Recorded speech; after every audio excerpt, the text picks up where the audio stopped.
It's painful beyond words to witness what is now taking place in Turkey.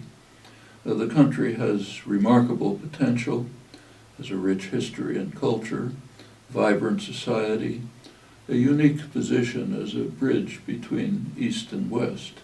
And only a few years ago, it seemed that Turkey was advancing to realize this rich potential. Turkey has suffered through miserable periods, most recently in the 1990s, years of vicious state terror directed primarily against the Kurdish population, years of slaughter and destruction, huge flood of refugees, harsh repression.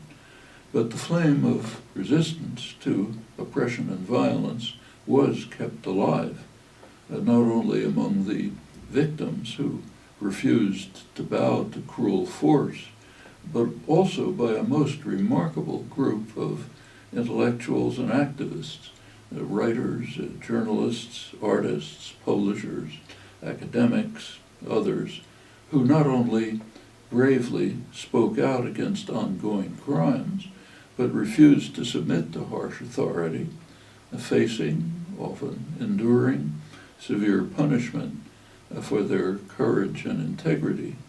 And I stress remarkable because I know of nothing comparable elsewhere in the world.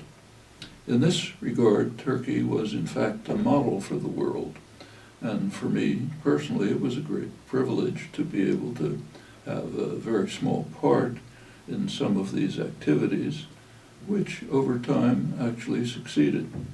By the turn of the century, Turkey was beginning to emerge from the years of shame and to move towards freedom and justice. It's most fitting that Turkey should host this crucially important conference on freedom of expression, our most fundamental right. Again, it was a great privilege to witness some of the progress firsthand, to participate in conferences on freedom of speech and other events, once as a Frontin lecturer, at a moment of great popular enthusiasm and hopes for bright prospects ahead.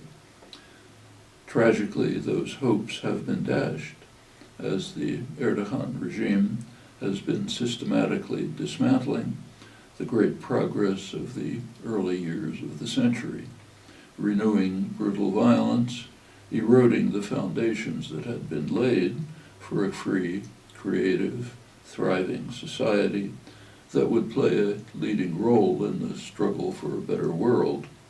But hard-won gains are not easily relinquished, and the resilience and courage of earlier years have not ended. The forces of justice and freedom remain determined and committed, and will enable Turkey, I'm sure, to renew its impressive march towards the high ideals that were coming to prevail before the current regression set in a few years ago.